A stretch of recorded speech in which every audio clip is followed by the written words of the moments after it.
Good evening. I'll bring this regular city council meeting to order. If we could please rise for the invocation by Pastor Dave Newhart from St. Elizabeth's Episcopal Church.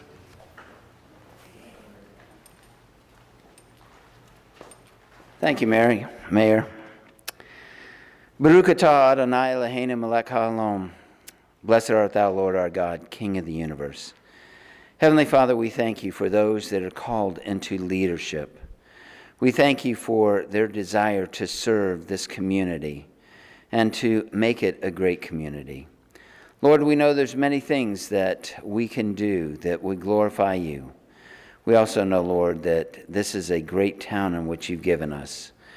As they proceed tonight, we ask that words would be words spoken with grace, that they would be words that were spoken from the heart, and that they would be words that would glorify you as well as this community, for this is a great community. And we thank you, Lord, for all those who are here tonight, and may their voices be voices of reason. And we pray these things in your precious and holy name. Amen. Amen. Please remain standing for the Pledge of Allegiance. I pledge allegiance to the flag of the United States of America and to the republic for which it stands, one nation, under God, indivisible, with liberty and justice for all.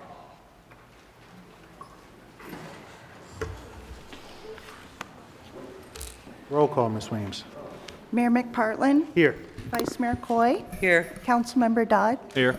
Councilmember Hill is not with us tonight. Councilmember Kitchen. Here. Thank you. All right. Council, any agenda modifications? I know Mr. Griffin wants to put on Mr. Reingold, the county attorney, to discuss and give an update on the medical marijuana. Any problem with him going under proclamations, awards, and brief announcements? Not a problem. No. All right. Any other agenda modifications? All right. All right. That leads us up to Mr. Reingold.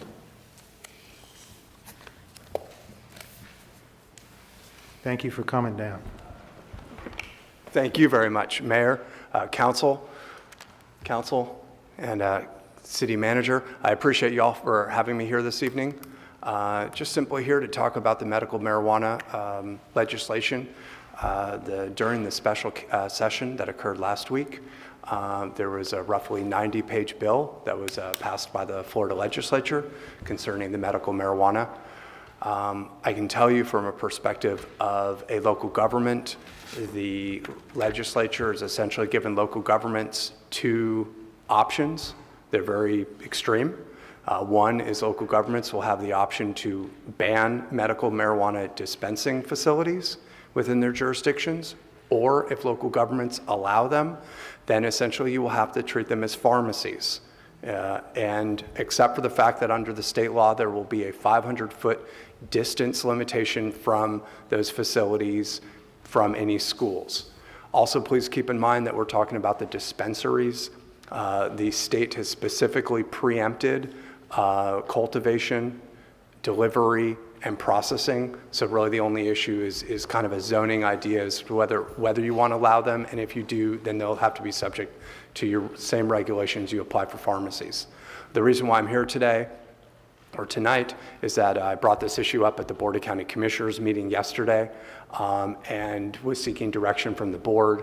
The board's initial thought was that they might lean toward a ban. They did not have a final vote on the issue, but they wanted me to kind of coordinate with the cities to see what the different municipalities were doing. So far what I've heard from is the Town of Indian River Shores Council indicated to me they were interested in probably looking at a ban.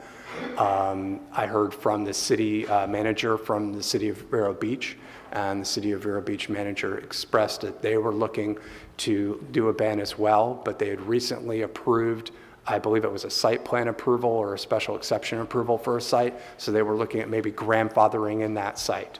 And then the city of Fellsmere, I believe, will be bringing up the item tomorrow night at their city council meeting. So I plan to kind of bring an update after the discussion tonight and the discussion tomorrow in Fellsmere back to my board on Tuesday next week, just to let them know where we are and the idea. And I certainly want to continue coordinating with your city manager and your city attorney. And with that, I'm here for any questions. Well, could you break down it to me in layman's terms, what's the difference between the ordinance we have and treating them like a pharmacy? Well, any differences you have in your regulations, so for instance, if you allow pharmacies, and certainly your city manager and your city council could give you a more in-depth analysis based upon their knowledge of the code, but essentially from a county perspective is if in the county we allow a pharmacy like a CVS or a CVS or Walgreens in a certain type of commercial district, and we allow them by right, then as I read the legislation from Tallahassee, I would have to do the same thing for a medical marijuana dispensing facility. I would have to allow them by right in that same zoning district. I think we did that, didn't we? That's what our I don't know that we allowed them in that same, yeah, we allowed them in all general commercial, that's. general yeah. commercial. Yeah, you're correct. So we did, we are, our ordinance covers that, right? Our ordinance actually is in pretty good shape. We'll have to do some amendments to accommodate the new state law, but I think we've generally complied. If not in favor of a ban, if you want to include, I think we're pretty close. Okay. Yeah, I would agree. I think there were Sounds just some minor tweaks. Minor Mr. tweaks. Mr. Ginsburg. I'll work with the community development people. So if the county bans, that doesn't affect, we're covered, and as long as, Yeah, and Yeah, to it that will have point, no effect. the ban that if the county commission were to decide to have a ban, that would be in the unincorporated areas. And the board was specifically looking for the cities to take, your, whatever direction Okay. you wanted to take within the cities.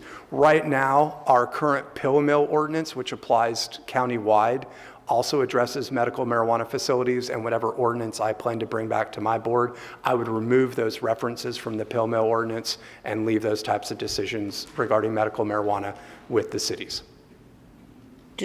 just so I'm clear, and maybe the public is clear too, does council have any intention on making any changes? I think our ordinance is pretty clear. It was unanimous vote to go the way we've gone, and we treat in that ordinance about as close to a pharmacy as you can get with it. So I think, unless something dramatic changes, Yeah, minor tweaks It's maybe. kind of an attack by the state again on home rule, and we should be the ones making the decision about Sebastian, not the state in Tallahassee shouldn't be doing that, so. You're not going to get an argument out of me, council member, on that issue. Yeah. So I'm, again, just here for any additional issues, and I'd be happy if that's the direction of the board is going. I'll be happy to mention that to my board at the meeting on Tuesday. Okay. Mr. Mayor, may I ask him a question? Has the governor signed the bill yet? No, the governor has not. Thank you for the question. It's my understanding it has not even been sent to the governor I yet. see. But we're waiting for that. I did hear that the governor, statements from the governor's office about 5 days ago were, I plan to sign this bill. But again, we're still waiting for the bill to be delivered and eventually either signed, vetoed, or passed into law. I believe it becomes effective not upon a certain date, but upon when the bill becomes effective, as opposed to other items like the small cell tower bill, which says it becomes effective July 1st. All right, Okay. thank you. Thank Any you. other questions for Mr. Reingold? No. All right, Good. thank you, sir. Thank you, Mayor. Thank you, Council, for allowing me to speak early and address you this evening. Thanks for the update. Thank you. All right, anyone else have any brief announcements, council? No? All right, leads us up to our consent agenda. I'd like to pull item B and F. D, B. B, As in and F? boy, and F, yes. Move to approve items A, C, D, and E. Second? All right. All right. Roll call, Ms. Williams, on that? Vice Mayor Coy, Yes. Councilmember Dodd, Yes. Councilmember Kitchen, Yes. Mayor McPartlin. Yes. Motion carries. Thank you. All right, item 7B, Mr. Dodd. Okay, item number B on page 20 of 195 is the project status report that's included in the quarterly report. What I'd like to do is ask if the city manager can include in the next quarterly report, and then from that time forward, kind of a status update on the older projects. Particularly, what's remaining, why is it not closed? And then if there's any of the money, and I'll just look at the first one on the list, Presidential Streets, it's got $35,000 remaining in that project, and I understand that it's being kept open because of some requirement that, under the grant that they evaluate stormwater on it. Monitoring. But it doesn't seem like that the $35,000 is required to do that, so it might well be that there's some funds there in the DST that we could free up for some other street work. So I'd kind of like to see on these older projects, little one or two sentence status report. What is holding up the completion of it, and how much of that remaining funds do they think they might need to continue to do that? And if there's any freed up funds, then how could that impact potential projects that we might be able to do? There's about $200,000 worth of money sitting here in old projects that's still allocated to that work that might be something we can spend someplace else. So that's my request on that. All right, I have no problem with that. No problem? No? Okay, all right. So, and then I'll go to item F, because we can stay on the same page. Item F is the grant program for the work that was done on Tulip Drive. And I was kind of confused when I read this, so I talked to the city manager about it. And the reason I held that out is I wanted to make sure everybody understands this is not additional funding. If you look at, once again, at page 20, that original project was allocated at $330,000, and it stays there.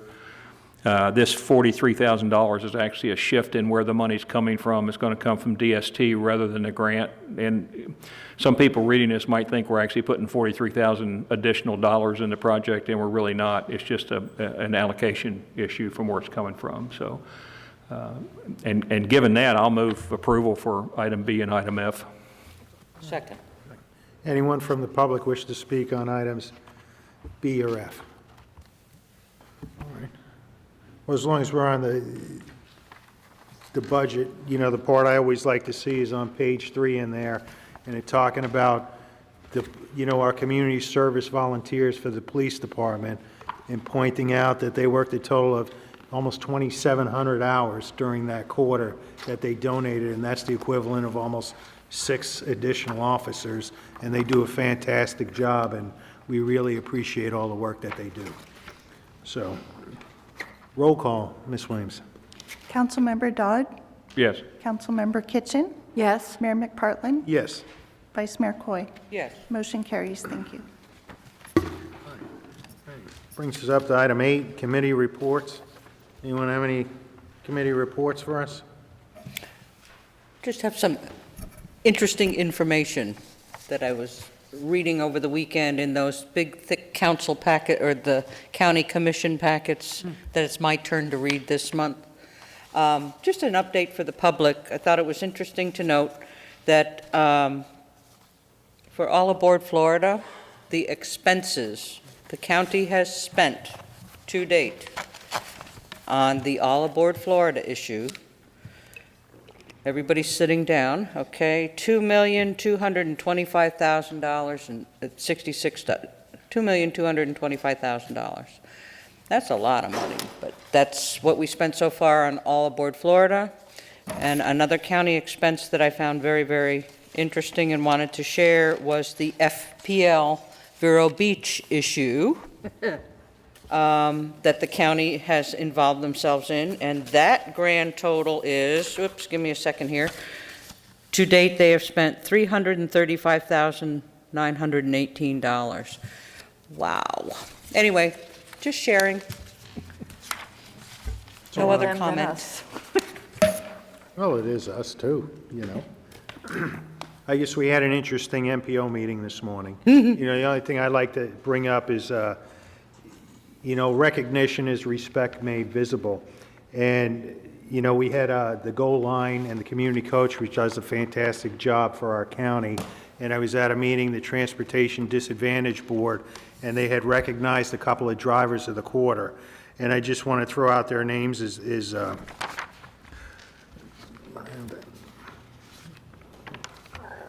one was Rosemary Millar, and she drives the community coach, which assists people with medical problems, gets them to appointments and everything. And she's been working for them for over 20 years. She's driven over 3 million miles and provided 78,000 trips over that course of time for people. And then the driver for the goal line was a gentleman by the name of Norman Dow, who's been working for them for 4 years, and he's driven over 260,000 miles and made 199,000 trips. So we have a pretty good public transportation system here in Indian River County. I work in the other 4 counties, and they're not even near what we provide in Indian River County, and I think they do a tremendous job.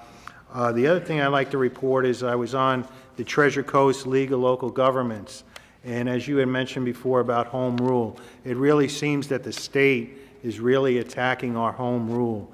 And looking at the bills that are going out there, I guess it's going to be on the ballot in 2018 about raising the homestead exemption from the current $50,000 to $75,000. The impact of that, while the people up at the state think it's a great deal and we're cutting taxes and everything, but for the state of Florida, it means about $640 million that we won't have.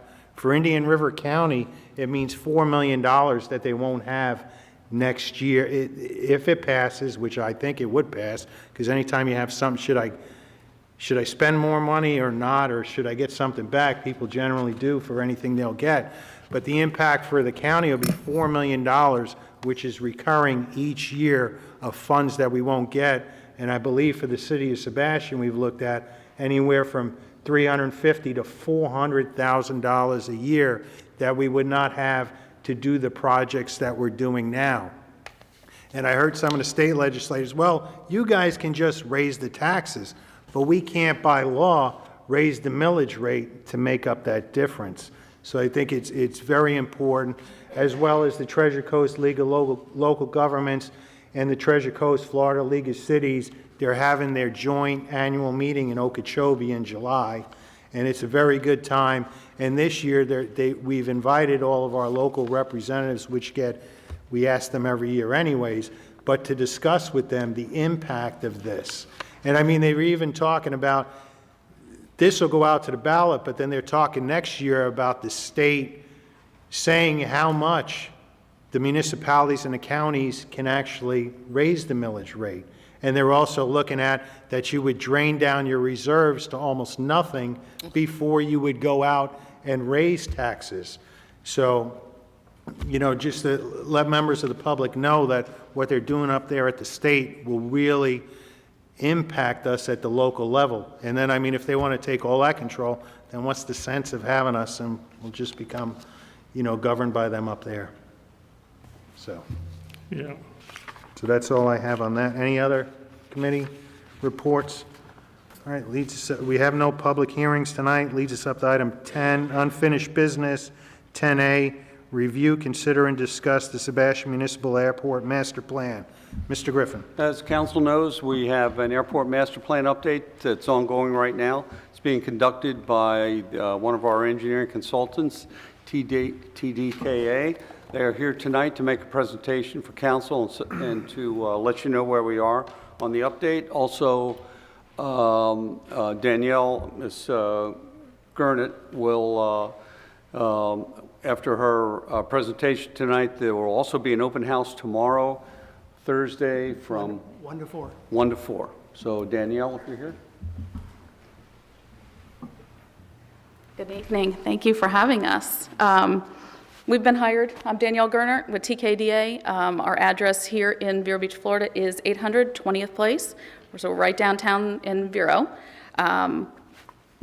We're thankful to be here and just explain why the master plan, why airports need master plans, and why we're here. The airport needs a master plan to help us comply with our federal and state regulations.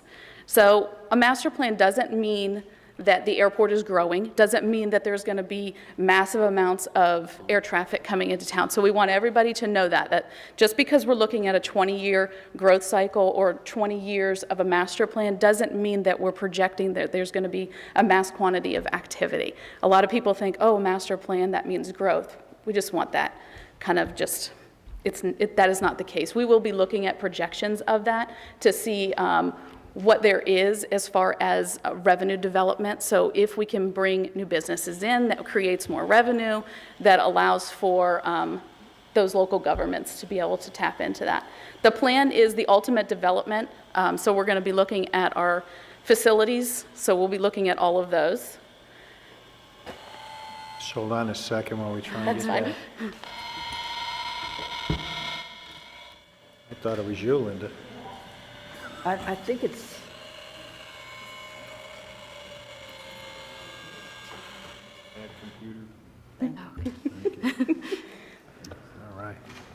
This guide is going to look at the timing, the cost, and the consideration for land uses and environmental issues.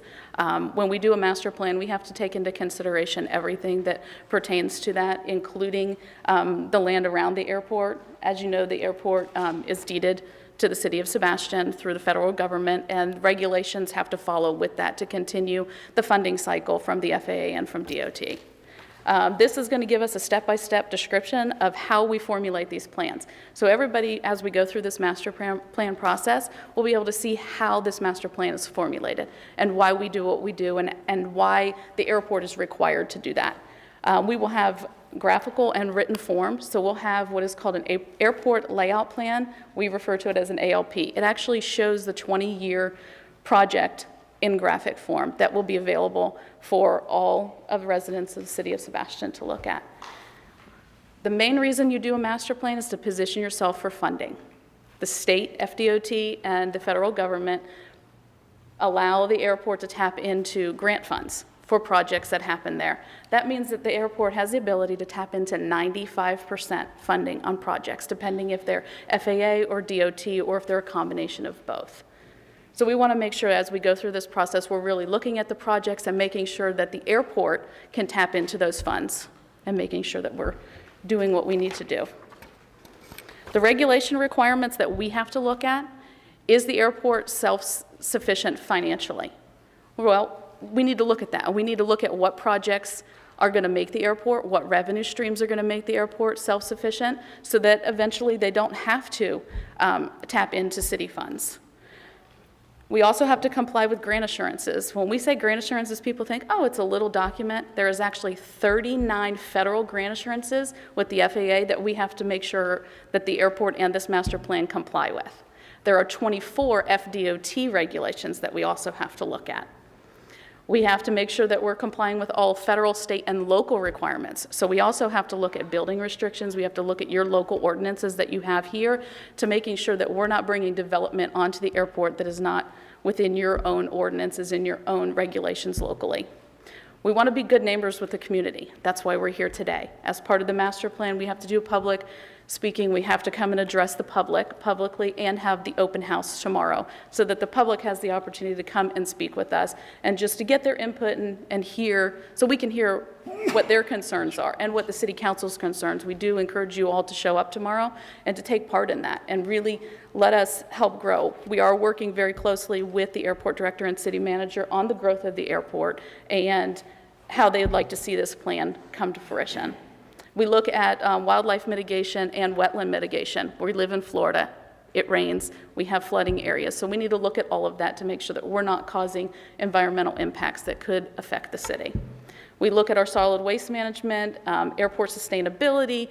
We look at the property, the inventory, what is currently there now, what can fit, how can we develop areas, again, to increase revenue and make sure that the airport is sustainable. We look at the runway protection zone issues, if there are any. Right now, there are none, so we're not having an issue. So we just need to make sure that we're looking at all of that. Impacts to operations, zoning, stuff like that, land use compliance, those are all things that we're going to be looking at. The master plan elements. We look at aircraft demand. We're looking at the regulations and making sure that we're complying. We're making sure that the capacity and design needs are met, environmental issues are met, the airport is sustainable, the land use and zoning is looked at, and airport funding. That is a big thing for a small municipality to make sure that we continue to receive grant funding from the state and from the federal government, and also other means of funding as well, because we know that the state and federal funding is starting to reduce, so we want to make sure that we're looking at alternative funding sources as well and working with the airport to tap into some other grants that are out there. The steps of the master plan, we're looking at your inventory. We're going to be looking at the activity forecast. We've already done traffic counts out there. We spent 2 weeks, different times of the year, looking at traffic counts. Because you don't have a control tower, we had to actually sit out there and count the air traffic that was coming through, observe any problems, address the problems with the airport if we saw any, which we have done. Facility requirements, we want to make sure that we're identifying the airport facilities and the needs for the future, or for right now. If tenants are having issues or anything like that, we sit with each tenant, go over what their plan is and how they fit with the airport over the next 20 years. We're going to look at alternatives. We want to make sure that we're seeing what development can go there and what development the city wants to see. Next slide. Then we're going to refine those. After we have our public meeting tomorrow, we'll sit down and go back to the drawing board with the airport and with the city manager and go over those alternatives and make a more firmer plan of what development can be met out there at the airport. We're going to be looking at the environmental impacts. As part of this master plan, we also went to the state of Florida and asked them to help us do an environmental study as part of this. They were gracious enough to fund that with an 80% grant funding. So we're doing 4 environmental studies at the same time that this master plan is happening. So that really prepares the master plan for being well-rounded in looking at the environment and also the development for the future. Our airport layout plan, again, that's the 20-year development. It's going to be in a big, nice map, and you're going to be able to see exactly what is going on for the next 20 years.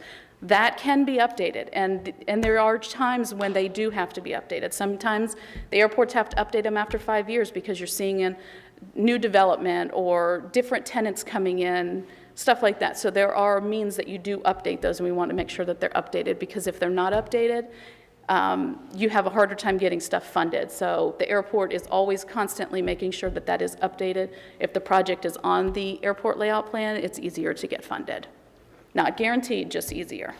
And then, of course, the development of the plan, which then will be placed on the city's website so that the residents can read that. And we will have another review before, we'll come back in front of City Council before that plan is finalized with the FAA and DOT, so we will have the end results of everything.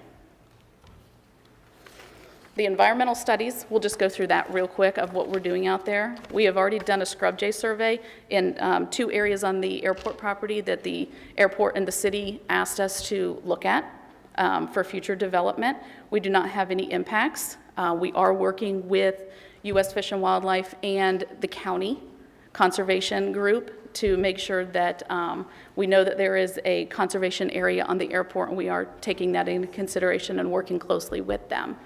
We are going to be doing a wetland delineation and mitigation recommendations. So if we do find wetlands in areas where the city wants to develop and the airport wants to develop, we can give them recommendations for that mitigation.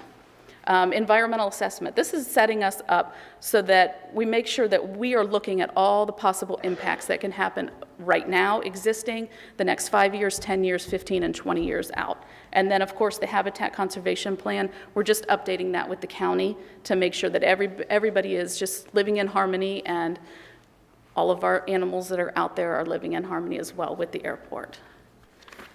So again, we'd like to invite everybody tomorrow out to the public meeting here from 1 to 4. We'll be here to answer questions. We'll have different areas set up so that people can really ask questions about specific items. All right, sounds great. Thank you. I guess the easy way for me to remember, we got to update the master plan. It's kind of like a reference guide. And ultimately, Exactly. you have to have that updated in order do. to get all the money that we've received over the years, which has been a substantial amount of money, Mr. Griffin, in the millions, maybe tens of millions? Close to 7. Okay. Yes, All thank right. you. Anyone have any questions? Real quick, has there been any discussion, just for my edification, about the control tower again? That is that's not under consideration. Yes, let's keep it that way, please. It's not being considered. That way we won't be bombarded with phone calls, and Roseland Road will be happy. And that will be a good Roseland Road segue. will never be happy, Andrea. Oh, well, yes, we can. It's doable.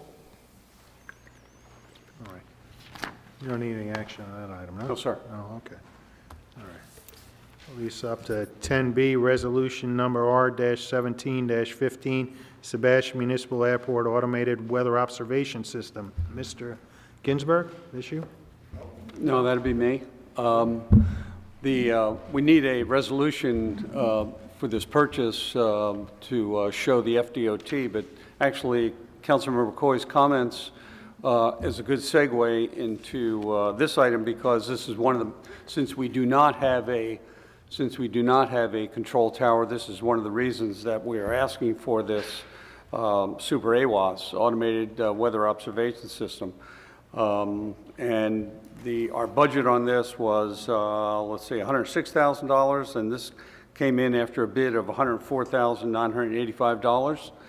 And we're recommending going forward on this project. Scott, do you have anything to add? No, sir. I'd like to move approval. Second. All right. Anyone from the public wish to speak on this item? Any further discussion? Roll call, Ms. Williams. Councilmember Kitchen, Yes. Mayor McPartlin, Yes. Vice Mayor Coy, Yes. Councilmember Dodd. Yes. Motion carries. Thank you. All right, thank you.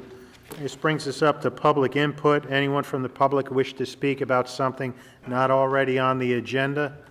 This is the time. Yes, sir.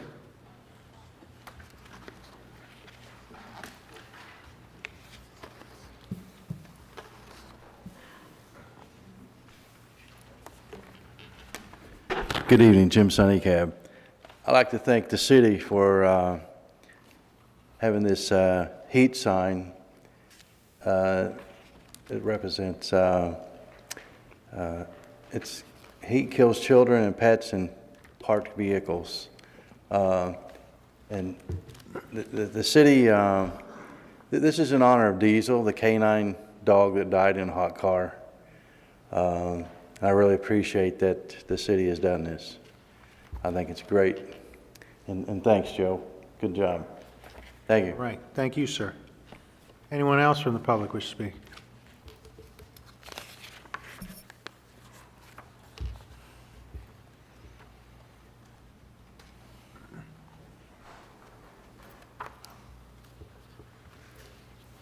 Good evening, Ben Hawker, City of Evening. Sebastian. This is a general question. I asked about the docks at the last meeting. I was informed, or we all were informed, June 5th would be the start. I forgot to ask what year, because no barge, no nothing. Maybe you can give us a little more of an update. The second item is we had a council member last year not showing up several times, quite a few times. And maybe the council might want to get together, and my suggestion would be either a major medical or death being a reason not to be here at a meeting, and retain the funds for the 1 month of $300 and some odd that person would be receiving. It's not a real hard thing to me to be at a meeting, other than death or major illness or an illness. You might want to consider that. And it'll avoid all of our discussion we had last year about the same situation. Thank you. Thank you, sir. Joe, you got an update on the docks? Yes, sir. My idea, I told you, is let's wait until after storm season and we'll build them then, you know? But you told me no, okay? Just for the Yes. record. We received Monday afternoon the last of the permits for rebuilding all the docks. We have had to work with 3 agencies to get proper permits to rebuild the docks. Obviously, we're a government agency. We have to make sure we have proper permitting in hand. One of the other restrictions on all of this is that the design of the reconstruction, which was a requirement from FEMA, and we went through a couple iterations of designs to get that done. That's all been finished. The kickoff meeting with Brothers Construction, who council approved to do the construction, was on Tuesday at 11 o'clock, and they have received their notice to proceed. They are in the process of building behind the scenes the concrete pilings, so that is going on right now. So in effect, they have mobilized, and that's ongoing. When they will appear at the dock is my best guess a week or 2, and they will start the actual construction. It's 120 days for completion. All right. Thank you, Joe. Yes, sir. Anyone else from the public wish to speak? All right, that leads us into new business. Item 12A, approve the bid waiver and piggyback Collier County contract to authorize Shenandoah Construction to slip line Schuman Drive pipe in the amount of $92,000 plus. Mr. Griffin. The pipe underneath Schuman Drive that links Kildare Lake with an extension of the Elkham Waterway is failing. It's a 50-year-old corrugated pipe, and it's starting to go. We want to make sure that we get that repaired and in place before we have problems with Schuman Drive itself. So we are asking that council approve an agreement with Shenandoah Construction. We have used Shenandoah Construction before on other slip line projects and also on emergency projects, and we have found that their attention to duty and construction quality has been very good, and I am recommending approval. I move approval. I second. All right. Anyone from the public wish to speak on this item? Any further council discussion? Roll call, Ms. Williams. Councilmember Kitchen? Yes. Mayor McPartlin? Yes. Vice Mayor Coy? Yes. Councilmember Dodd? Yes. Motion carries. Thank you. All right, thank you. Leads us up item 12B, discuss the dog park operations. Mr. Griffin. Yes, sir. For a couple months now, because of some issues at the dog park, I've been notified council from time to time about some things that have happened out there and asking for some sort of direction. What Mr. Dodd actually suggested to me that I contact the Vero Beach city manager, which I did, and he explained to me the setup they have down in Vero Beach with their dog park. I asked him to send me their agreement, which he did, and I've included that in the packet, just as a conversation opener. I want to get something on the table that, and Janet, please don't be upset when I talk about this, but there was an article in the paper accusing me of wanting to privatize the dog park. I don't want to privatize the dog park. That was a headline. That's not the conversation that Janet, and she's not responsible for those headlines. So, but I certainly don't want to privatize the dog park or the airport. So this really is just a conversation starter for council to consider a number of things where we might want to hopefully improve dog park operations. All right, that sounds good, Mr. Griffin. You know, because I watched the Park and Rec Committee a couple of times over the past several days, and I heard a lot of things, but there's a little difference between the city of Vero Beach and us. The city of Vero Beach has their own animal control office. We don't. We rely on the county. Because I watched the meeting, a lot of people wanted code enforcement to go down there and make sure the dogs are vaccinated. That's not the role of code enforcement. That's not the role of police officers. I mean, that's the same thing as, you know, I kind of look at the playgrounds that we have in the city. Some parents choose not to immunize their children until they're ready for school. So what are we going to do, have at the playground and then, hey, your kid's not vaccinated, I don't want to play with my kid. But, and then also the thing about people being able to keep their personal items at the park. I'm not in favor of that, because your idea of orderly and my idea of orderly are completely different. And I would hate to see just chairs fastened to the fence lying around, as well as dog bowls being left there. If somebody else was using the other dog's bowl, they could get an infectious disease as well. And I know it might be a little difficult to pack up your items and walk into the park with them, but there's a lot of people that do.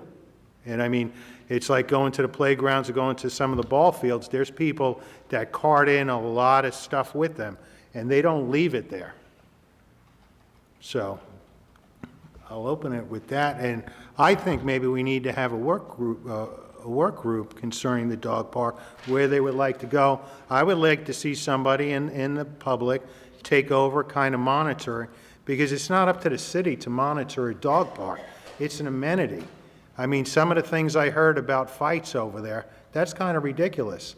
And I want to put out there that the city manager, he does have the discretion to close the dog park.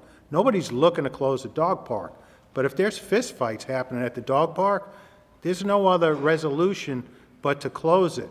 So I'd like to see a group come forward that would like to, I don't know, maybe have a membership, a majority, and police yourselves. Again, like I said, there's no such thing as a bad dog. It's bad owners. And I think that's the situation that's kind of happening there. And we want to continue to have a nice dog park. And I heard a couple of the input. I think we need to have the little doggy fountain in the little dog park, because I stopped by there today. As far as keeping everything grassy, I don't know, because some dogs go where they are. I heard a lady who was kind of upset because her white dog went and rolled around in the dirt and then was all dirty. Hey, I got the same thing. I get 6-year-old twins who go down in the park in the river, and they bring more sand in the car than is left there. And I don't have anybody to hose them off and dry them but myself. So, Yeah, well, one of the reasons that I recommended that the city manager talk to Vero is that they seem to have an operational system, and they have the Friends of the Vero Beach Exercise Area, Inc., is what I'm reading off the lease. And it is a voluntary group that kind of manages the dog park itself. They had similar issues, I think, when they first started. They had issues when they first turned it over to this group. I'm not sure that I would like this lease, which looks to me like it's, I don't know, it's between the federal government and Iran about selling weapons or something. It's so complicated, but I think it could be done on a simpler basis. But I certainly would support having a group in the city that would kind of become the Friends of the Sebastian Dog Park. Although right now I think there unofficially is a group that's the Friends of the Sebastian Dog Park. They just haven't, that's not been officially set together.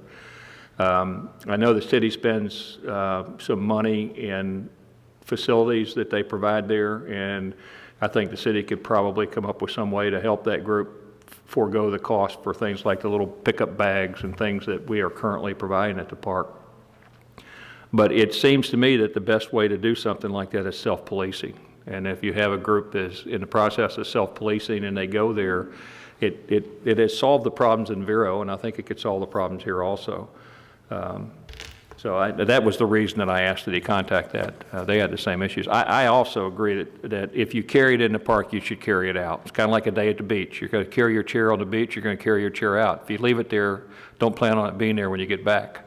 You know, because somebody's going to haul it off or somebody's going to take it or whatever. So, but I would support the city manager working through the Parks Department or through to try to facilitate this group, a group being put together and trying to mirror somewhat what's being done in Vero, if it's possible to do that.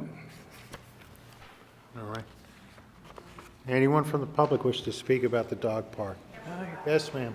And we do it in an orderly fashion, no applause, you know. My name is Jerry Garcia. I live in Sebastian. I've been going to the dog park since it opened.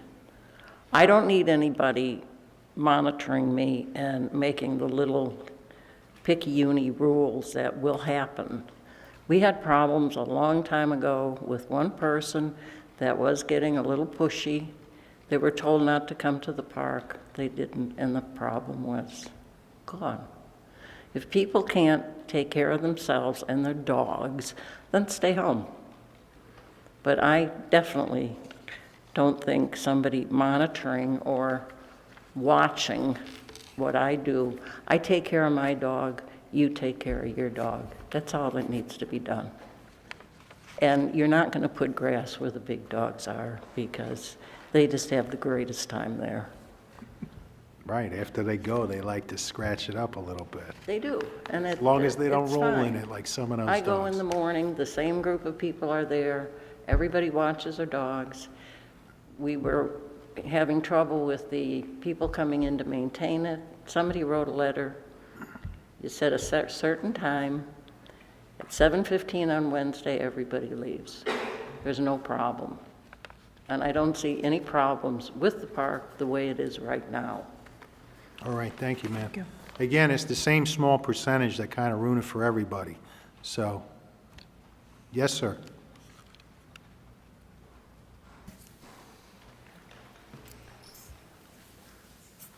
Ben Hawker, City of Sebastian. I'd like to make a little suggestion. We have personnel at the skateboard park.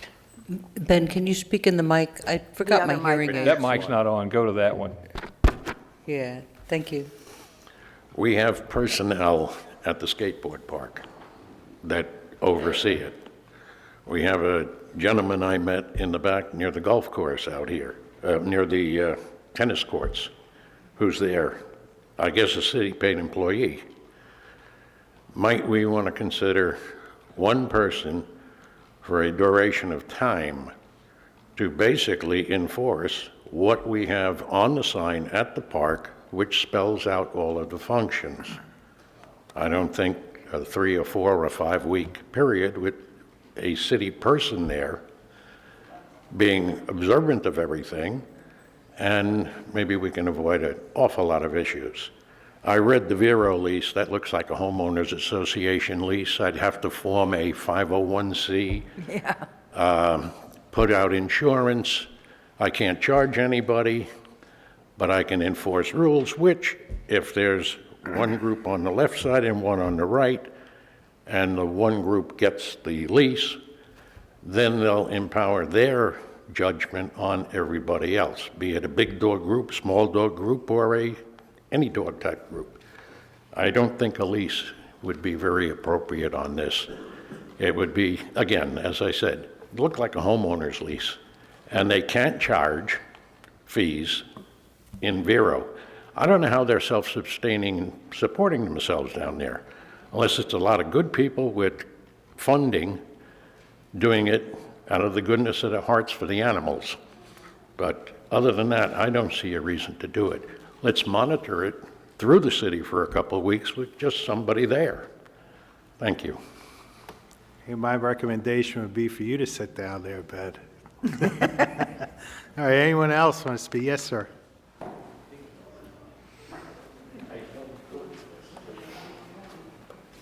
Good evening, Mayor and City Council.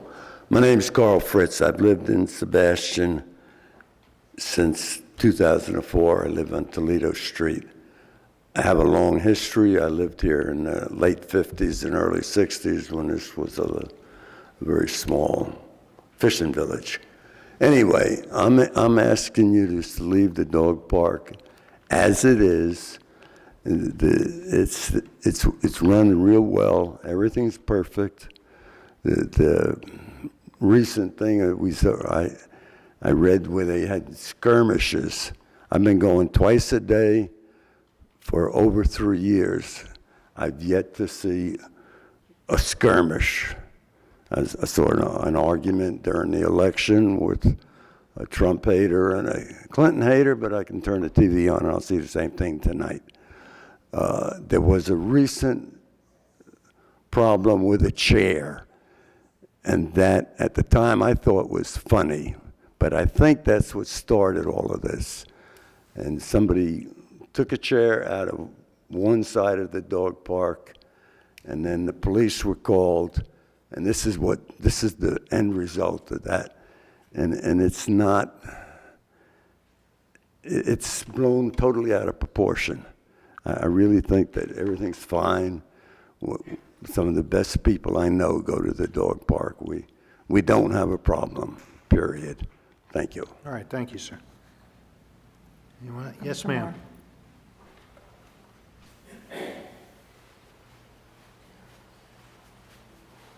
I moved here 3 months ago from Port St. Lucie. And Port St. Lucie, the city has a dog park on Lingate Boulevard, which is very successful. So much so, you should maybe check with them, because they're opening up a second dog park to the east on Cameo Boulevard. I think they're doing something right. But like you say, they don't allow chairs. You bring them in, you bring them out. No community bowls. But there's no threat that it's going to be privatized, and somebody's going to have to pay anything to be in it. You just go, you enjoy, and your dog enjoys. All right, That's all. thank you, ma'am. Anyone else? Yes, sir. My name is Armin Kushane. I live at 677 Wimbrow Drive. There's a lady here that can give us a good historical perspective about when the park first started, the initial problems they had with it, all kinds of problems, and then that died down. I've been going to the park since November, and I really enjoy the park a great deal. Sometimes these things are so blown out of proportion that we really don't have a good handle on what's going on. I thoroughly enjoy taking my dog there pretty much on a daily basis. Maybe someday somebody will write a book about relationships between dog owners and their dogs and the relationship with other people in a park. I enjoy doing a little bit of analysis of these people. I find them to be just terrific people. Sometimes when we write things up in a newspaper, as we all know, it's blown out of proportion without really having a good handle on what was going on. I saw only one exchange since I've been there. It was a verbal exchange. Those two were about 15 feet apart. And that was it. The dogs seem to solve their own problems, given latitude. They'll do that. And it's up to us as responsible adults to make sure that if there's something dwelling, what I've noticed time and time again is the people will call the dog to their side, you need a break, and things go from there. So I think overreacting has been happening here, and I'd like to see things just calm down, give us time to solve some of these problems. I can see some of the problems with bringing stuff in, and I do that now. Most of us do that are here. We bring our chairs here. We bring a bucket. We use the water that's there because the dog play in all earnest, so they thoroughly enjoy it. And then we take our chairs and we go back out. So I think being responsible here can solve a lot of our problems where we don't even have an issue with the dog park. Okay? I thank you all, council members, very much, and Mayor. Thank you, sir. Anyone else from the public wish to speak on this item? Yes, ma'am.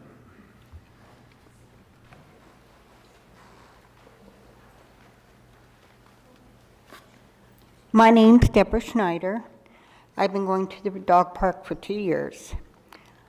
It's not the dogs that are causing the trouble, it's the people who don't read the regulations.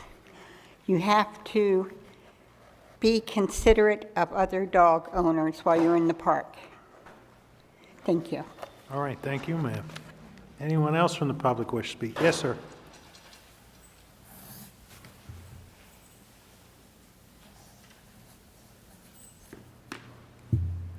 Good evening, Mayor, Council. My name is Ted Pagwitz. I'm a city resident for over 10 years. I'm also director of For the Love of Paws. We're a senior citizen pet rescue and pet food pantry. We take pets from seniors who can no longer care for them due to health, being placed in nursing homes, assisted living, or any medical issues, so forth. We also supply 4,000 pounds a month to area food banks, including Meals on Wheels, Ecumenical Food Council up here in Roseland, and 13 other food banks here in the county. We have a lot of experience. We have a growing organization. We're a nonprofit 501c3.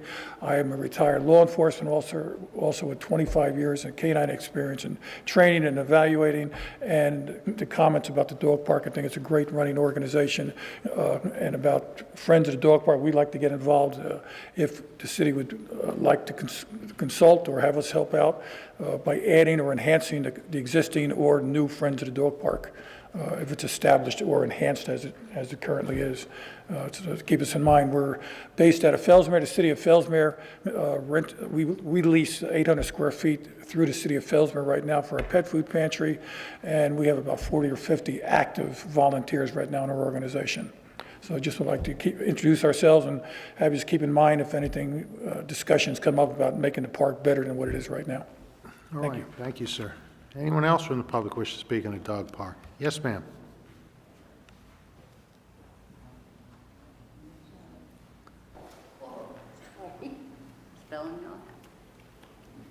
This one? Yes, ma'am. My name is Joan Deere. I live at 580 Balboa Street. And I've been involved also with the dog park since it was created, and also a little bit before then. And I don't know what's happened. I know that we had these problems in the very beginning. People, pick up the phone, call the police. I'm going to call the police if you don't shut up. I mean, it's always been there. But it's calmed down so much since it was created. And these people just learn that they can't come there and cause a lot of confusion and a lot of havoc. And I think maybe if that is still a problem, and I know it's financially a problem for you, for the city, if it's still a problem, then why don't we say, if you want to call to get police help for your particular problem, then there will be a fee, or you won't be allowed to come for a month until things settle down a little bit. Because if you've got, people have just started recalling the city to the police with their problems. And I just want you also to know that the dog park is a jewel in Sebastian's crown, because people move here because of it. Not because it's on a website or anything else. They talk to everybody, neighbors, and they say, you know, that's really where I want to come. People take pictures, send them back and forth. It's also a wonderful community resource because of a lot of old people like myself and like the group that I'm with now. If you'll notice, most of the people that are here that are interested are dog park people. And so basically I just wanted you to, understand that it is an exceptional value, I think, to Sebastian. And the problems have been remedied in the past. And I don't see any reason why they can't be now. All right. My opinion. Can I ask her just a quick question? And it's Sure. Because I'm sorry. I mean, I usually talk so loud because I'm deaf in one ear myself. No, it's not your fault. It's mine. I forgot to put my hearing aids in tonight, so I am That really girl. straining to hear. But could you clarify for me what you were saying about people calling the police? Could you say that again? Yeah, in the very beginning, when the dog park was first created, people would bring in dogs that weren't socialized, and they Yes. thought, wow, this is a great idea. I remember But those that. dogs would attack our dogs, or vice versa, and so it caused enormous problems. People called the police probably I was there almost every day in that time period. But the people would call the police. It was too easy to get in touch with somebody in authority to come out and remedy a very civil situation. And all of a sudden that died down. And the people, word spread basically. People that had dogs that weren't socialized they didn't come to the park because they knew there would be a repercussion. That word would spread. And it did. And, I was, I'm not there in the summertime, but I have been many times in the past. I just adopted a dog from the Humane Society. What's the first thing I do? I take that dog to the dog park, make sure it can get along with other dogs, make sure it knows the people there, but it also allows me to introduce my dog. So it fans out into a very social situation. Mostly for older people. I'm not going to talk. No, you don't have to sell the park to me because I'm very pro park. I get that. Good. I Okay. got that. What do you want me to sell to you? What do you want me to sell to you then? Yeah, you I'm don't- not trying to sell But I'm you just trying to understand what the problems are now. You know what? I don't know. I keep telling everybody that everything's settled down. I haven't in the past 3 years seen a really bad dog come in there that the owner didn't immediately take it out. I'm hearing that it's people problems, not dog problems. They were people problems in the very beginning. They're of that worse than park. dogs to deal with sometimes. Pardon me? They're worse than dogs to deal with Oh, sometimes. they are. I mean, and they want the police, our tax dollars is what we're talking about, to somehow remedy the problem. And it doesn't work that way. You just talked to Ms. Grazia, or you just heard her. We all settle our own score. You need to control your dog. You need to pick up after your dog. And nobody's afraid to say that thing. Nobody's afraid to recommend. You're just sitting there while your dog's over there. Go pick it up. Here, do you need a bag? I mean, we're all very forceful. We're veterans of that dog park. And it would be a crime. And if I'm not mistaken, Mr. Dodd, I think Vero charges a fee. Are you sure? Okay, well then they used to. Yeah. Because I'm not sure about that myself. But I know the Humane Society charges a fee if you don't adopt from there. And it was I was under the impression that the dog park in Vero did as well. And if they don't, that's fine. But still, you get somebody to come in there and make the rules that don't have the fabric of the city council where we can come and say what we want to say, and they make the rules, then I think we're really going to ask for trouble. Just because that person is not going to be empathetic. This is Sebastian's jewel. I mean, it really is. I mean, and I don't normally wax elegant about that sort of thing, but Sebastian should be proud of itself. And when people see that they've got a good dog park and it doesn't cost any money, that's what they do. All right. And I know I talked way too much. Sorry. All right, thank you, ma'am. Thank you. Anyone else from the public wish to speak on this item? Yes, sir.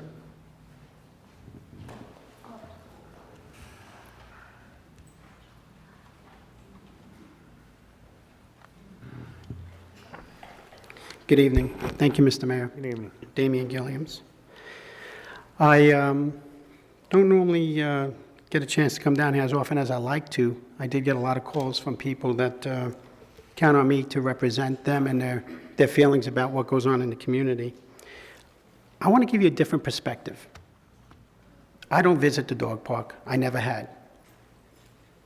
I went there for the first time today. And I am a dog lover. I do have a dog. However, I was quite impressed. I was a little disturbed on the size. I was expecting something a lot bigger, a lot larger. And I think we're rushing to judgment. I think that we're overreacting. I think we all need to take a deep breath and just analyze what's going on down there. I think that we're going through some growing pains.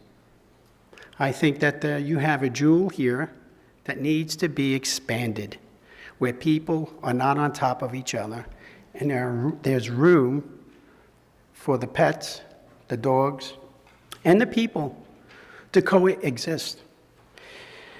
I was impressed with the signs that were displayed by the city, because that was the first thing I was looking for, rules, regulations, so people understand that, hey, we are here to enjoy this together as a community, as a family. We don't need to call the police. We don't need to call code enforcement. We do not need additional fees. We do not need to put this out to bid, to privatization. There are parks that are in this community, skate park, the tennis park.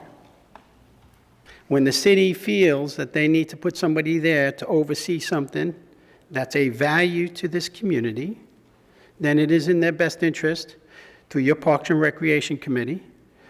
Now, I haven't had a chance to check the agenda for their Parks and Recreation. I'm not sure if the complaints and everything have gone through that committee, and if there's been recommendations sent to this council.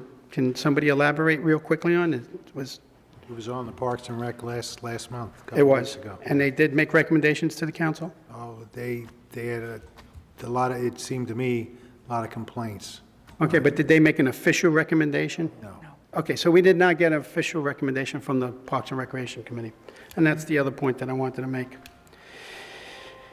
Mr. Mayor, you have a beautiful thing down there. Like I said, I'm an outside person looking in. I've been here for the first time today because I didn't want to come in front of the community to speak tonight on something that I am not up to date on. I think that rehashing what I just said, we need to look for more dog parks in this community.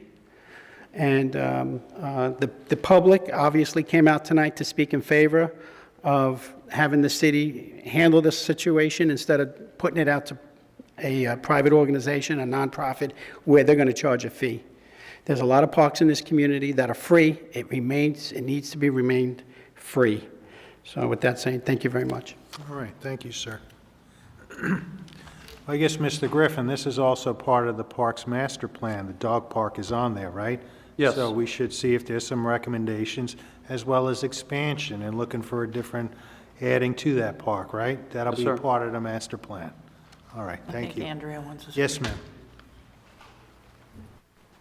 Hi, I'm Andrea Ring, and I've been to the dog park because I was on the Disabilities Committee, and when they talk about it being a jewel, we have a very good handicap bathroom at that park.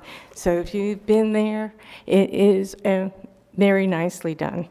So thank you. All right, thank you. Anyone else wish to speak on this? Sir, you already spoke. Yes. Anyone else? Yes, ma'am.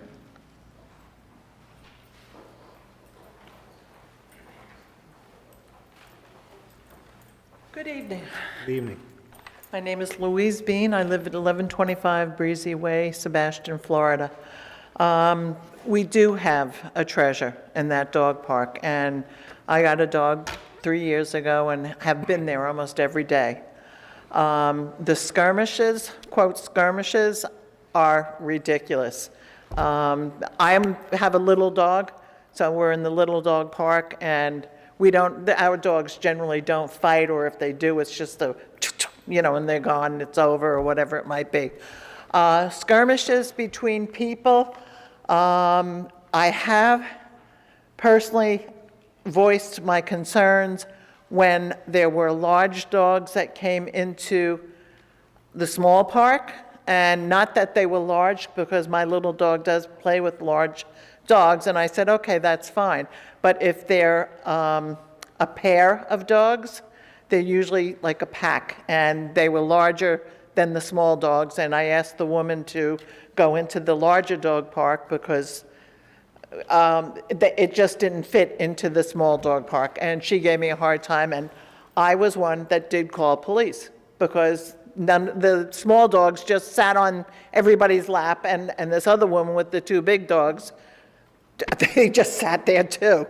But if any of the small dogs went down, those big dogs became aggressive, and I thought that was the proper thing to do.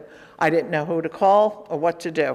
Another instance, something that just happened this past week, I have asthma, and it's smoking induced. Cigarette smoke, if somebody smokes, I will go into an asthma attack.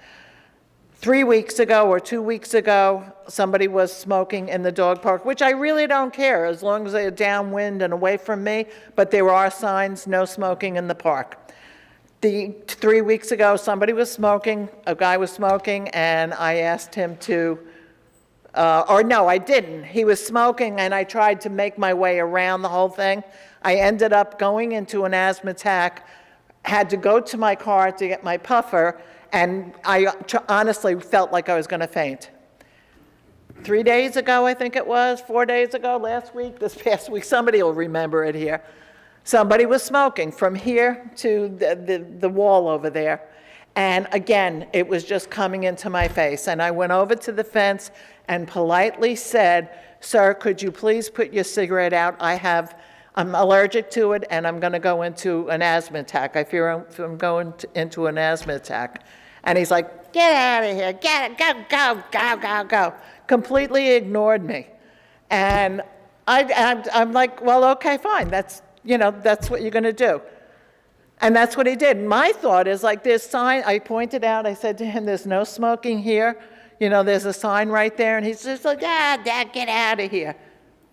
What do you do in a case like that? I mean, it's my health. There are signs there. And actually, if he had gone down to the back end of the park, I'd be fine. Okay, great, because I'm not going to smell it. But besides just smoking, I have a feeling he was drinking also.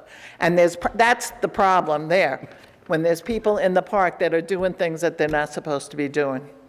Did I call the police? No, for fear that the park is going to be privatized. All right. Well, I think the sign says no alcohol either on there. It says no smoking. Right. But what do you do? What's our resource?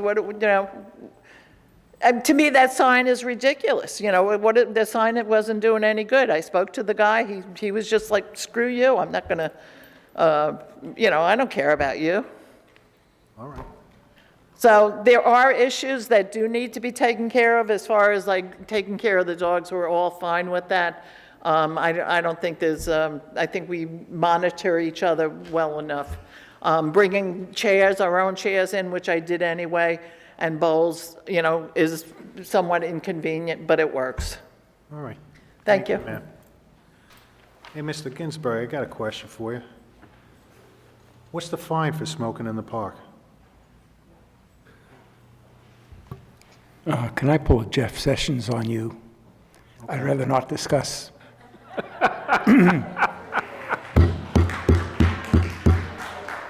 I can talk to you in a private session about that. Oh, okay. All right. Because if it's only $25, maybe we need to make it $500. Typically, the violation of a city ordinance is up to $500. Okay. All right. That sounds good. Well, then And 60 days. And 60 days. There you go.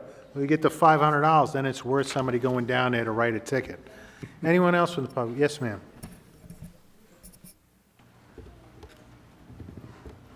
Hi, my name's Sunanda Ashton. I live at Cashie Court. And I take my dog to the dog park every single day practically. And I love the dog park. I don't think my dog could live without it. I couldn't live without him having it. Because he knows exactly what time we're going to go there every single day, rain or not. I think it's really valuable. My dog's made friends. The park actually taught him to be socialized because he wasn't when I got him. And I have a totally new social life myself from going there, which is really nice. I think it's really great, and I think mostly everything runs there very, very well, but there are a couple of problems that we don't know how to cope with. One thing I was going to say was that I was present as well when there was someone smoking, and I've also been there when there have been people drinking. And we do ask really nicely, we've asked on a couple of occasions, could you put your cigarette out, please? Smoking's not allowed in the park, and they just say, well, tough shit, sort of thing. And we don't have anything that we can do. I've never called the police about that. What I did was call the number on the website, which turned out to be poor Margarita at Parks and Rec. And she called, I left her a message because it was after hours, and I said, what are we supposed to do? And she called me back the next day, and she said, I have no idea, there's nothing, we can't do anything about it, we can't send somebody out there to police it. And I don't think anybody needs to be there to police it, but we do need to know what do we do when we ask someone to put out a cigarette, or we ask them to please remove an aggressive dog, and they say no. Something I'd really be interested in is maybe having a monthly or every 2-month meeting between maybe someone from the large dog park, someone from the small dog park, and someone from Parks and Recreation, where we could just say, hey, this has been good this month, but we've had a bit of trouble with that. How do you suggest we deal with it? And actually communicate, because I think that one of the things that's happening is there's no communication. We used to bring our own chairs, and then one day we got to the park, and they were all gone, and we had no idea where they'd gone or why they'd gone. The next day, all the chairs were back in the park, so we were like, The day after that, they'd all gone again. And there was nobody had said to us, no chairs are allowed in the park after this date, to be left in the park, that is, which we would have thought, okay, we won't leave anything after that date. Nobody had said that to us, and nobody even left a note, which, some people don't like confrontation. They could have left a note to say, all your chairs have been taken because you're not allowed to have them here anymore. But we had to keep chasing up with the Parks Department, where are our chairs, what's going on? And we were finally told, oh, well, you're not allowed to have them there anymore. But, we didn't know that, so we didn't even get the chance to take them out. I just think it's a communication thing. I think we can run the big and the small park perfectly well ourselves, but we do need to have someone to say, hey, you know, what do I do? This person won't stop smoking. And just, you know, to talk. We need to communicate. We need to know, okay, this is someone we can contact and they will talk to us about what's going on.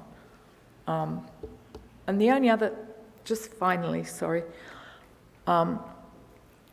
there's 2-3 really nice solid benches in the park which we can use, and it would be really nice to maybe have just one more. You know, it's very solid, you can't really move it, and it would be really nice for the small dog park to have a fixed water fountain like there is in the large park, because all we have is a hose. So that would really help for us to get water and for the dogs to get water, and no more problems. That's all I want to say. All right, thank you, ma'am. I guess when you have those frequent flyers that cause all the problems, you got that guy smoking in the park, what are the times he usually comes? And then if you know, then you can contact Marguerite and maybe on those particular days. But if it's just one guy flying on by and we never see him again, it's kind of hard to police that matter. But I think most of you dog people are like creatures of habit. Usually take your dog there at the same time, not the same time. Okay. Well, I was over there today and nobody was there because of the rain. But if we could think of that, doing that, and, you know, I looked, they could use a couple more benches in there, maybe a picnic table or two, and the small dog park definitely needs the fountain over there, because sometimes you can't mix those little ones with the big ones, you know? So, and maybe looking at a workshop for this dog park, and maybe they can get better, hopefully. Anyone else from the public wish to speak? Yes, sir.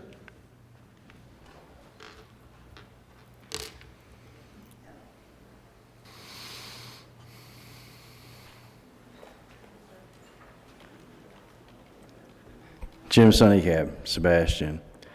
I have a suggestion. Maybe the city could give a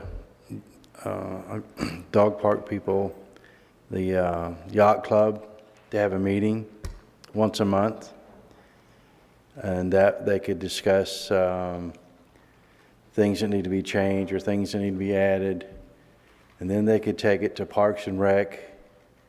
And then if it's a big thing, they can bring it here, and have someone that's from the small dog park side and someone from the big dog park side on this committee, like, because there's kind of a conflict with each side there.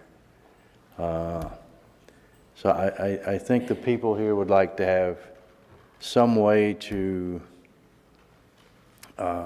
discuss problems or add things to the park. I think that would be a good way to start communicating with the city and the park. I think some of these people would like that. I'm not sure how they would, if they would like that or not, but that would be a suggestion, just a thought there. Because the dog park's a great park. It's just, and the smoking, I would suggest a picnic table, a handicap picnic table outside the park. So if you wanted to smoke, you go outside. Also, you're not supposed to eat inside the park. So if you wanted to eat something, you go outside on the picnic table. I think that would be a solution for the smoking situation. Because I have had some complaints about the smoking on our website. The smoking in the park is sometimes been a big issue. That's it. Thanks. All right, thank you, sir. Anyone else from the public wish to speak? Yes, sir.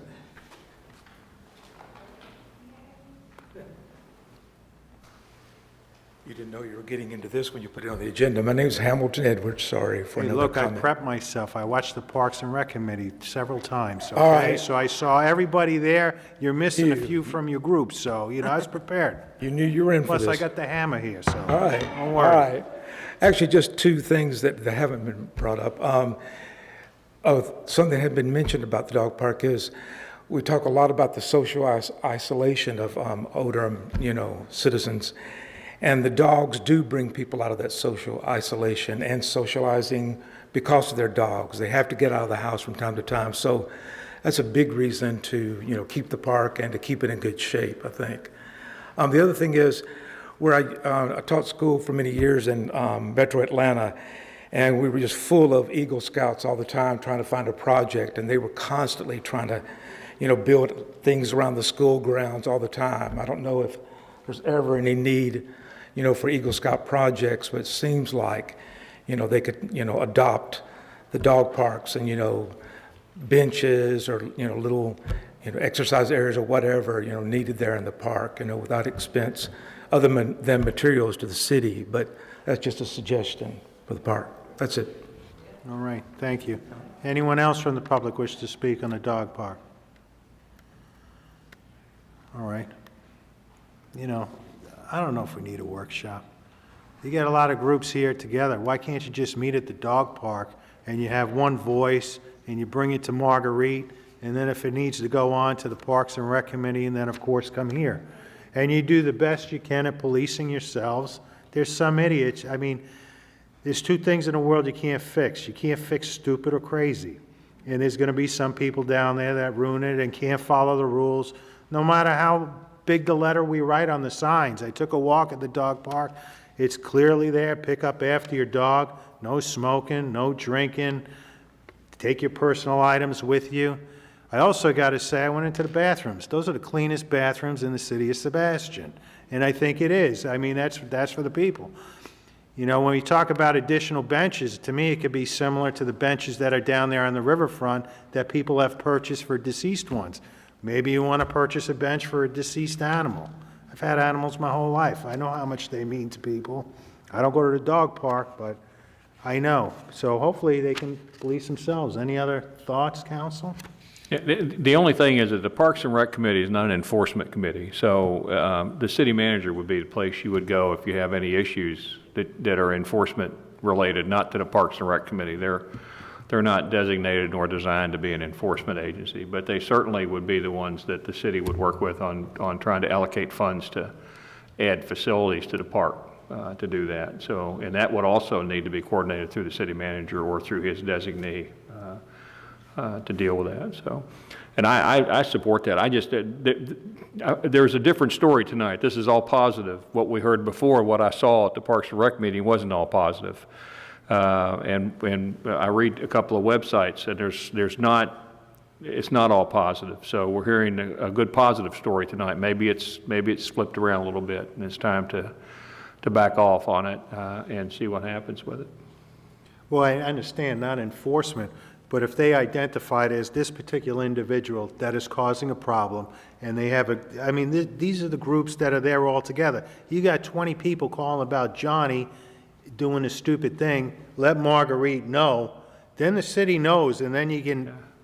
When I meant Parks and Rec, I was talking about the Parks and Rec Committee, not the city staff. Yeah. Right. Yeah, But they not can the do a city staff. grassroots movement, create their own group, and they identify the problem children that are involved, notify the city, and we could take action. We just can't take action for every random person who's smoking along there. Take That a number on the back Take of the a business picture. card. Take a picture. That number on the back of the business card. Right. Call Andrea. She'll be right down there. I don't live that far from the dog Right. park. And then I guess we make sure anybody caught smoking in that park, maybe we need to add that. No smoking, $500 fine.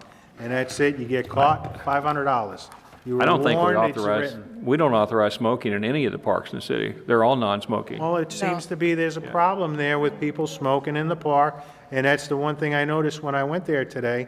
There was a Tipperillo when I first went into the park on the grass. So somebody was smoking. And I mean, everything else was clean. There was no feces. I walked the whole park. Clean. Bub does a fantastic job out there. And like I said, again, those bathrooms were pristine. So, you think you got your idea, Mr. Griffin? Any other input? I'd just like to make a couple comments. Sure. Because I really want the dog park to succeed. I was here when that first began. I remember. And it was a challenge just to get 5 people appear to say, okay, but we did. And it's been around for a while now, and it is a jewel. It's an amenity to this city. Now, the encouraging thing tonight is seeing you all here. There's a lot of you. It's not just 1 or 2. And you're the fighters. You're the fighting force that wants to keep this going. And it's going to be up to you to do it. You have a choice. You do it, or we get somebody from the outside to do it. And we don't want that. You don't want that. You have to figure out how to do it. And the challenge right now, in this day and age, I mean, you've got your hands full, because you got those jerks out there who don't think any of the rules apply to them. And there's this entitlement thing. I'm running into people all the time who think they're entitled to having this, that, and the other thing, and this is my, that, and and nobody wants to play by the rules. So you have a big challenge in getting, you're the people who abide by the rules, you all sitting out there. And it's up to you to make it work. So if you have to meet at the park, set a time. Small dog side, we're meeting, put a little note up there, we're meeting at 9 o'clock on Tuesday, or, you know, large dog side. And I'll be around for a little while. If you want, you can call me. I'm in the phone book. Last name is Coy, C-O-Y. I'm the only one in Sebastian. Give me a call. I will stop out there more often. I want to make it work. I don't want you to struggle. But you have to take the responsibility. And it's not going to be easy, because people will walk all over you, and you just have to take charge. It's your park. Abide by the rules. So you can call me. I'll come over. I live 2 minutes away. As do I. Thank you. All right. There you got 2. All right. You call me. I'm usually out at night.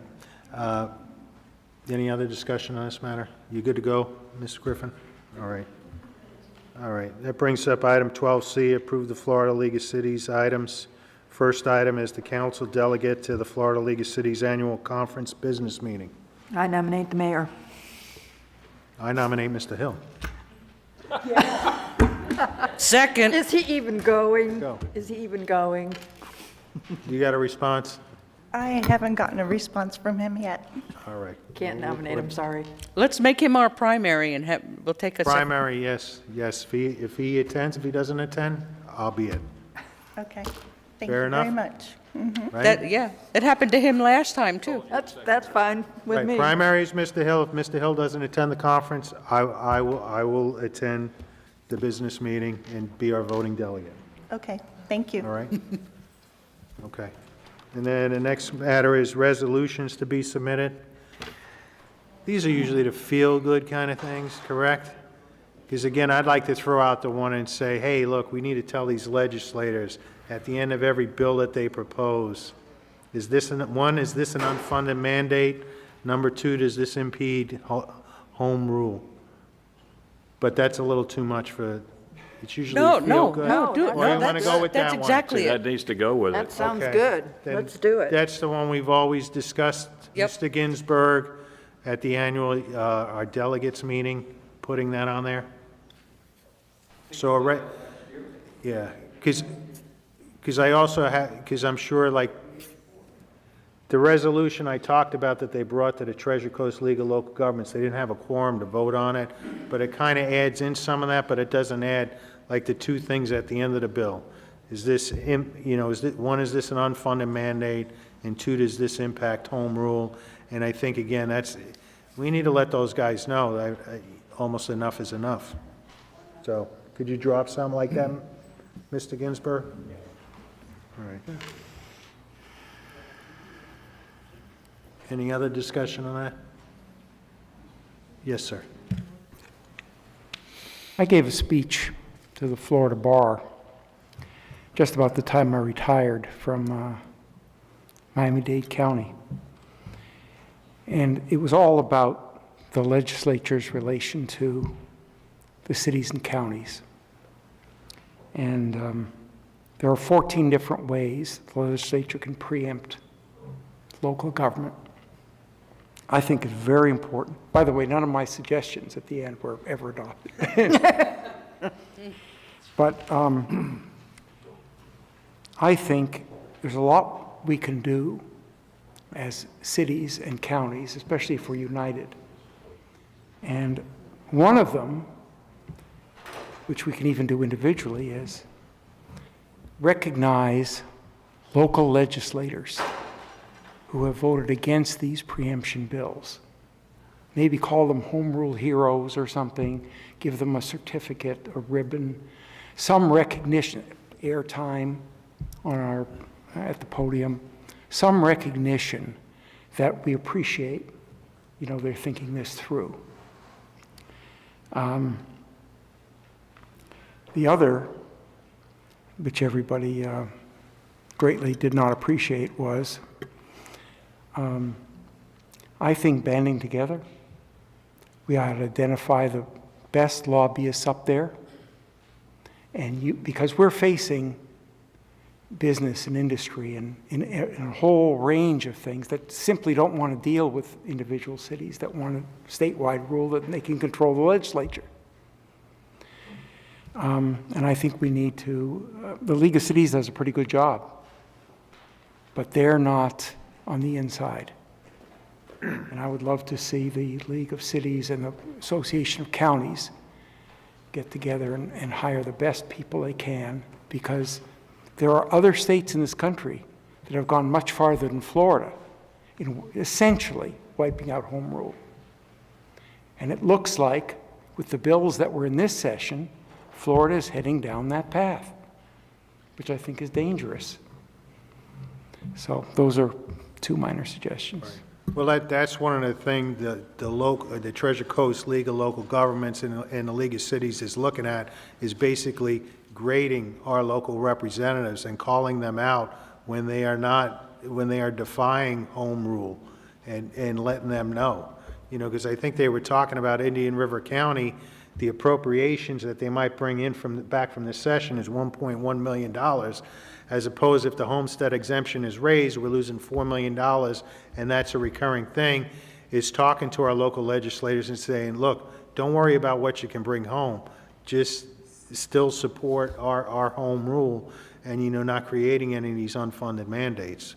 So. Yeah, I don't think the average voter understands what the impact on home rule really means to them, and I'm not sure that they, it's easy to be the hero when you increase the homestead exemption and tout that as being something you've done that's great for the people, and talk about your fiscal conservatism and I'm cutting your taxes, when in reality what you're saying to each municipal government is you have to be the villain and you're going to have to raise millage. So you haven't created a gain for anybody. You've created a problem for local government that they don't deserve. They don't really deserve that problem, and it's being done at the expense of local government and at the expense of the taxpayer by people who say that they are fiscal conservatives and they're trying to facilitate good things for the taxpayer. They're really not. They're trying to facilitate good political decisions for themselves. That's what we need. We need the Razzies rather than the goodies, and we need to provide certificates to those legislatures who don't do a good job. Kudos and dodos. We need the dodo list. Yeah. Because the people who are creating this problem are the people who are getting on television talking about how they're doing such a good job for the voters and for the taxpayers of the state, and they're not doing a good job for the taxpayers of the state. Notice that the state didn't exactly decide to lower the sales tax, as opposed to limiting our property tax. Yeah. So. Can I just put, I just want to put this in, we're all saying the same thing up here, but I want to put this in dog park terms, since a lot of the people are still here. This is where the rubber meets the road. Sitting here, you are talking to us. You see us in Walmart, you can call us up and have the most direct contact with us. But there are higher levels of government, particularly at the state level, that are trying to usurp all of our authority, to take our power to make changes, to keep the dog park and to give you these amenities. There are people who are taking that away at the state level. That's what's happening. That's the bottom line, is they're trying to usurp our authority, and we're demanding home rule. This is Sebastian. We take care of you. You are the ones who have the most control. You ever get to talk to those state guys? No. But you sure see me. Anyway, that's that end. All right. Anyone from the public wish to speak on the approval of the Florida League of Cities items? Yes, sir.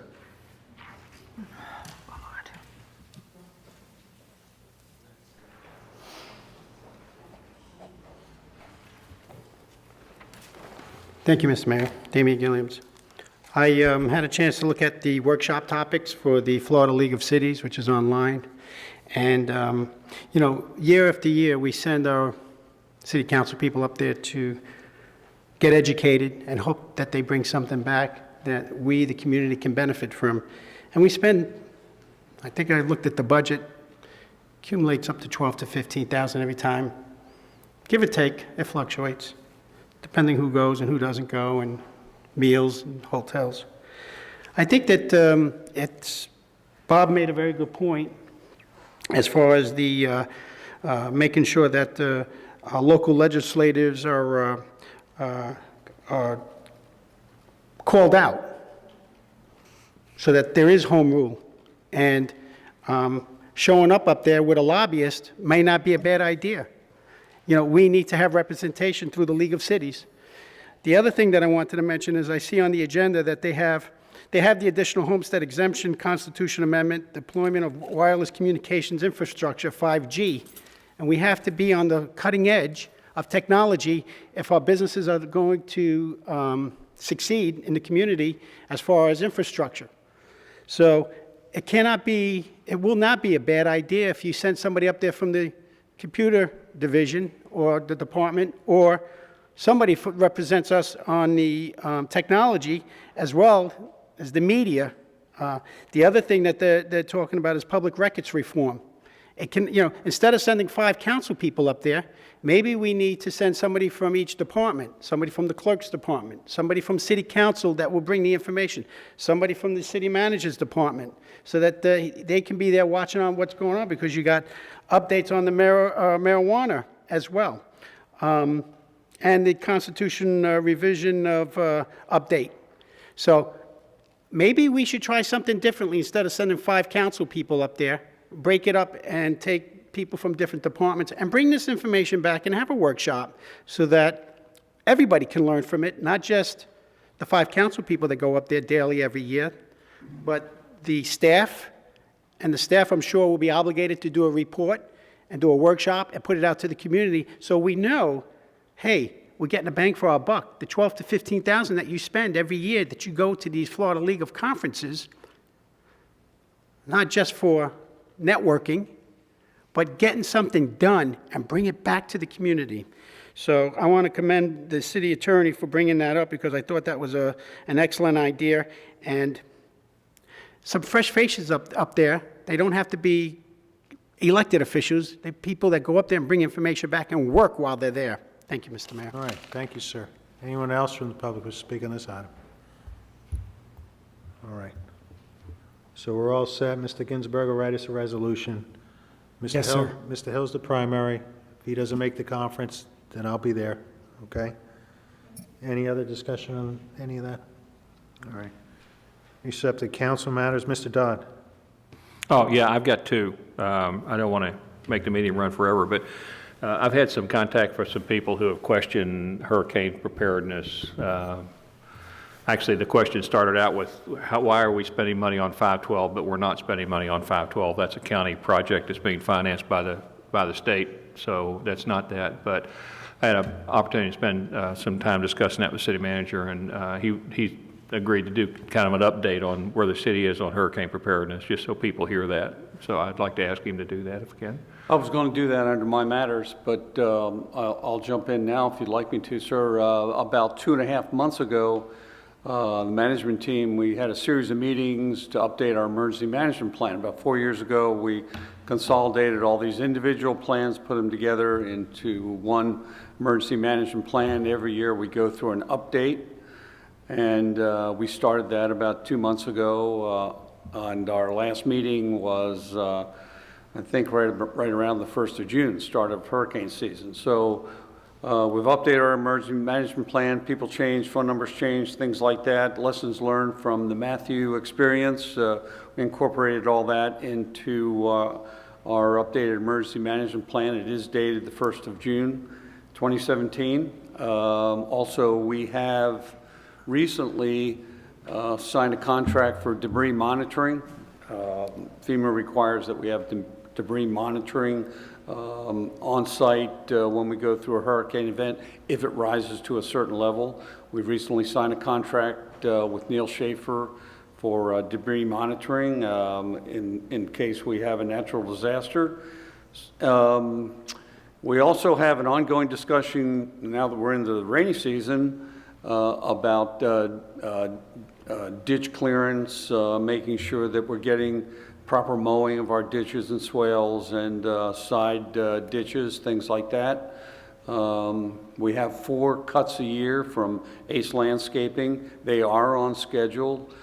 When they started out this past October, they got behind, but now they have picked it up and they're up to speed. So although I do see some ditches now that we've had some rains, things are starting to pop, but the word I get is that they're ready to go. One of the things that council decided on tonight was that Shenandoah construction slip lining that we're doing underneath the culvert there on Schuman Drive. So that's one of the things that we look at, make sure that would be an issue if we had a natural disaster, a huge rain event, that we would want to make sure that culvert doesn't collapse. So we try to monitor those things as an ongoing basis. I hope that helps. Thanks. Okay, well, the one other thing I've got is, given the fact that we're starting to move into an upswing, I know that it's slowed down a little bit, but we're moving an upswing. I'd like to see if I can, what the rest of the council members think about the possibility of the city looking at the land development code for the vacant parcels east of Indian River Drive. There are several there that are prime for development, and I'd like to try to see if maybe there's a consensus that the city should look at the land development code in relation to that property and whether there needs to be changes to what's allowed to be done east of Indian River Drive. I think the worst thing that could happen would be for us to all of a sudden turn around and find out that there's a 3.5-story, 50-unit building being built on one of those small parcels east of Indian River Drive. And right now, I'm not so sure our land development code provides us a safe harbor from that. It can only be 25 feet. That's 3.5 stories and 25 feet's quite jamming quite a lot. I know, but that's, if you can look, there all over Indian River County are some pretty jammed up things that have river access, and they can engineer a lot of stuff in there. So my question would be whether there's a consensus or enough of a consensus that it may be worth the city's time to take a look at that on the east side of Indian River Drive. And decide if there needs to be some changes to that. It means the Planning Zoning Commission being involved in it and the city staff taking it back to them and trying to get some work from them. So I have no objection to that. I don't want to Yeah, me see, neither. 25 feet is still high if you're walking that river. Yeah. You can't see beyond it. Well, maybe we can look too and see if there are ways we can incentivize turning the land into conservation land or. I don't know that we have the money to buy the land and do that, but I know right now the land development code for that entire district lends itself to being primarily residential, not commercial. And it would seem to me that the land at least that's available on the east side of Indian River Drive, if we can make that true mixed use with the residential as a part use as opposed to a complete use, then we might be able to expand that into more commercial development on the river and more restaurants, more whatever Well, down most there. of the pieces on the east side belong to the residents on the west side of the river. That's right. They're Yeah. connected, so. Well, there's a lot of parcels that cross that, but there are parcels that don't. There's stuff on the north side of Indian River Drive in which the east is separate lots from the west on that side too. There's a pretty large 5 lots, I think, now in one area up there that's being touted as great places for residential development. in that. So. I'm willing to discuss it. I'll tell you that I'm not that enthusiastic about developing on the east side because of the closeness, the proximity to the river. Those lots are very, very, very small and would require fill to go out. And I'm not interested in encouraging that. Well, but we can't stop it. I go back but you to don't the have to Plains. encourage it. You don't have to. We can't stop it, but you don't have to encourage it either. Well, I mean, I go back to the Planning and Zoning Commission meeting last summer in which there was a site plan presented to build a house that was going to be eventually turned into a bed and breakfast, but it was being built as residential on the east side of Indian River Drive, and the only way the Planning and Zoning Commission was able to turn that down was parking.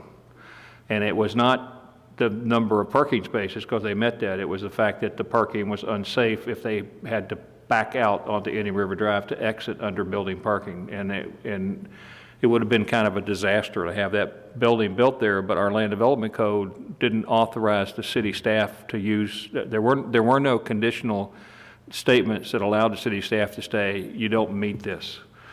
And they had no choice but to bring it forward to the Planning and Zoning Commission. And it would have been very easy to approve that, except through some discussion we were able to determine that the exiting the underground parking was unsafe because it wasn't large enough to turn a car around. They were going to have to back out of their underground parking onto Indian River Drive. That may not be discussable now because we do have back out parking all over Indian River Drive. Yeah, I was just going to so say that. all of a sudden now we may have removed that as a point of contention. I don't know. It just seems if we don't want to encourage that development on the east side of Indian River Drive, we need to do something in the land development code to be in a position to try to use it as the means by which we discourage. You discourage with the code. That's Yes, the only way okay. you can do it. Yes. Yeah. And so if we have the code, if the code is changed to discourage that development, then we give the city staff an opportunity to enforce that and to use that as a way to do that. So, and I'm not talking about the whole Indian River District. I'm just talking about the east side of Indian River Drive. I'd love to see it expand all the way to US 1, but that's a bigger chunk of the pie to deal with. But I do think it's important that we do on the east side of Indian River Drive. I think there's going to be some projects come at us pretty quick for property on that side of the drive, on Indian River Drive. How's insurance for that? I mean, with water levels rising, I imagine it's got to cost a small fortune to insure anything that's right on the water like that. The people who build there, I don't think insurance, is an issue. It's the cheapest property, direct riverfront in the county. And if you want to build a direct riverfront house, Sebastian's the place to build it, possibly. You got to be able to, unless you have the money to do it just flat out right, I guess. Yeah. So is any? No, go ahead. I would be willing to look at it and discuss sorry? it. We can always look. We can always look and discuss. Yeah. We All may right, not so- agree. Okay? So that would be something that would originate in our community development department, and that would be brought forward to planning and zoning. Yes. Yes, sir. All right. All right. That's it. Thank you. All right, I apologize because I skipped over. Nobody kept me straight up here. But Mr. Ginsburg, you have anything for us tonight? Nothing tonight, thank you, sir. All right, thank you. Mr. Griffin, you have anything additionally? Yes, sir. A couple additional things. Obviously, 4th of July is rapidly upon us, and Margarita has been conducting a series of meetings with the Lions Club, and it looks like they're ready to go for the festivities. As you know, we have 2 authorized 5Ks per year on the riverfront. One of those is during the 4th of July and 4th of July ceremonies. And the 5K this year, the sponsor of that is the Substance Abuse Council of Indian River County. I wanted to make sure the council and the public understand that. Remember the burn ban that was in effect, and recently it was discontinued last week for obvious reasons. And we have taken that down from our website, or those notices, we've taken them down from the website and also from Channel 25. I forgot to mention when I was talking about the pier issue, piers and docks issue, that the Boudreaux Pier has been demolished. So that's all gone out there on the waterfront. I talked about the emergency management plan, and that's all I have. Thank you very much. All right, thank you, Mr. Griffin. Ms. Williams? No? Mr. Dada, anything further? No? Ms. Kinchin? I just have one thing, Joe. On my normal Tuesday morning walk, I saw a woman almost trip in front of the yacht club because of that pavement being so rough from all the boat trailers and things. We might want to think about replacing that piece of sidewalk right there in front of the yacht club. Luckily, she did not fall, but it's not the first time I've seen that happen. Anything else, ma'am? No. All right. I have nothing. Ms. Coy? I'm all talked out for today. All right, sounds good. We're in adjournment. Have a great evening.